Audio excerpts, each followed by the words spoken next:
anak-anak noken ini. Kita ini noken ini sudah.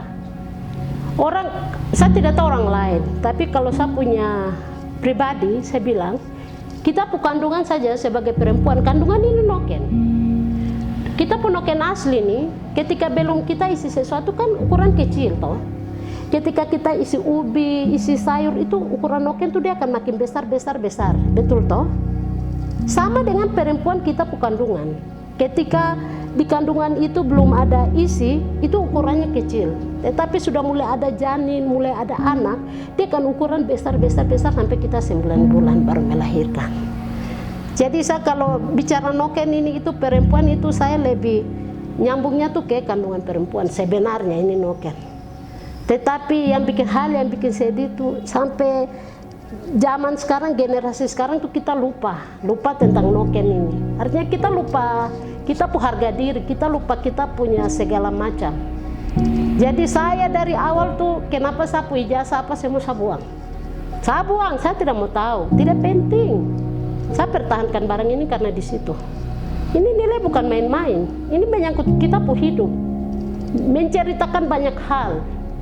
Jadi semua saya buang, sampai keluarga bilang, percuma kuliah sarjana fisika sains, hitung sana sini sampai sudah ini, baru toh kembali jahit-jahit noken. Itu ada yang bilang begitu, tapi saya tahu dia punya nilai dan arti.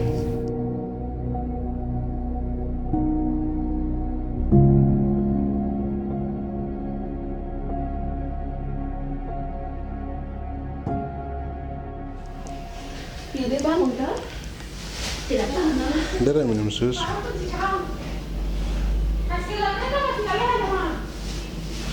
Saya lagi diam pasti. Nama lengkap saya Agusta Bunai. Saya pendidikan terakhir itu sarjana sains fisika. Saya sudah berumah tangga. Saya punya suami dengan 2 orang anak. Kami saat ini menetap di Wamena. Bagaimana untuk agar tugas saya sebagai ibu rumah tangga tetap jalan, usaha saya juga tetap jalan. Memang ini agak bagaimana, sulit-sulit gampang begitu.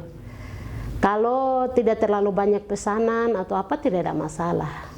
Tetapi kalau sudah ada pesanan, baru waktu yang mepet, sementara orang atau saya sudah bagi-bagi pekerjaan ini ke pengrajin lain, tetapi ada teknik-teknik tertentu yang harus butuh sentuhan dari saya. Sejauh ini saya belum dapat bagian ini, kalau teman ini yang pegang bisa, masih belum.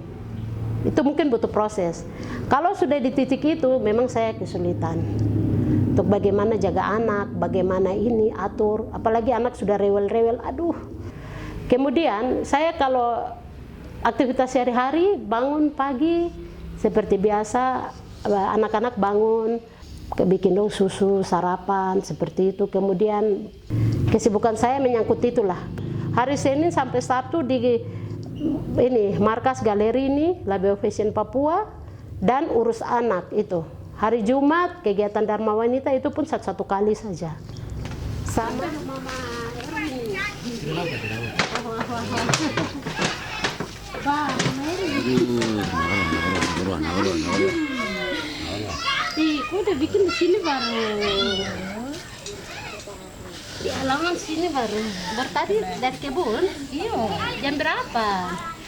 Jam 3 tuh keluar baru. Saya pagi mau datang, tapi ini Mia mama bilang mau ke kebun tuh ya.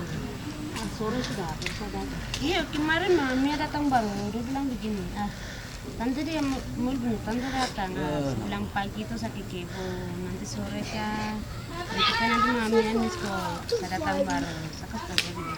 Oh, tidak apa-apa. Ini yang sudah bikin ini? Yo, itu yang kemarin tante kasih. Oh, yang saya kasih ini. Yo, yang kemarin. Kulit kayu tuh ini. Yo. Nanti dia datang, nanti dia bawa. Bagi-bagi nanti. Tunggu. Jaga linus, Jaga. Pergi jaga boleh. Jalan dulu cepat. Dengan om jalan, jaga. Sini. Dengan om jalan, jaga. Ya, ikut Tom sana. Saya dengan Mama Nanda ini pakai kapur. Coba mana?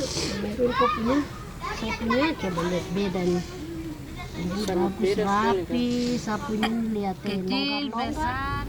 Kalau untuk sudah sampai rancangan ke baju noken, kenapa saya harus membuat noken itu menjadi baju? Ini sering orang tanya juga. Padahal noken awalnya adalah kantong atau wadah untuk mengisi sesuatu, bisa barang, bisa anak bayi seperti yang saya jelaskan tadi. Tetapi kenapa saya bisa bikin menjadi baju? Itu saya mengangkat dari sebenarnya fungsi noken juga. Saya tidak keluar dari nilai budayanya. Kita perempuan gunung itu selalu pakai noken, itu selalu kan gantung di belakang, tutup di belakang. Ada yang kita isi badan isi barang, tapi ada yang hanya gantung saja. Ada yang isi kita noken-noken khusus, kayak isi dompet, isi pokoknya khusus, juga kan ada toh. Nah, itu tuh sebenarnya berfungsi tuh sebagai busana. Dia cuma menutupi, tapi persoalannya adalah dia cuma menutupi bagian belakang. Sementara bagian depan ini kan tidak tertutup toh. Kemudian kalau kita lihat perkembangan sekarang, itu menuntut untuk tertutup ini. Apalagi untuk kebutuhan publikasi toh. Publikasi itu kan kalau kasih naik gambar di internet bagaimana? Dada terbuka, pasti langsung dorong blog toh. Jadi itu bagian dari, bukan berarti kemajuan zaman jadi noken karena tutup belakang jadi kita kas tinggal, sudah tidak. Tetapi hal itu membuat saya untuk kita bisa toh bikin noken tuh untuk tutup depan lagi. Nah, disitulah saya mulai mengembangkan baju noken.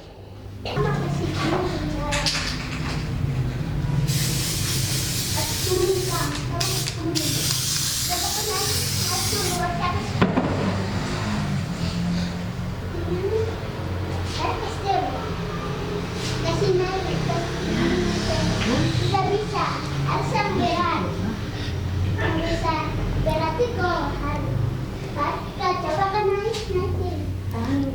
Iya, tapi tahan. Coba naik. Iya.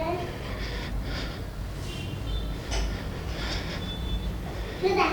Dan yang selalu ajarkan, yang selalu ini tuh sap mama tuh dia almarhum. Dia itu sap mama tuh perempuan Lani. Saya lihat bagaimana kita adik kakak itu banyak dengan mama tuh. Aduh, saya sedih sekali. Kita banyak adik kakak sampai sekarang. Mama tuh dia meninggal ketika dia gendong cicit. Dia sudah ada cicit. Kita adik kakak kita punya anak-anak saja tuh sampai 20-an baru mama ini dia pergi. Dan saya lihat bagaimana dia perjuangan itu, mulai jualan dari pagi, dia harus ke kebun, dia harus pastikan bikin noken, jual segala macam. Untuk kita ini semua anak ini harus sekolah. Itu saya lihat memang perjuangan perempuan gunung itu luar biasa keras. Jadi kalau kita yang zaman sekarang baru pemalas lah, inilah ketinggalan. Itu kita orang tua tuh lebih maju dari kita. Dari sisi perjuangan hidup saya bicara.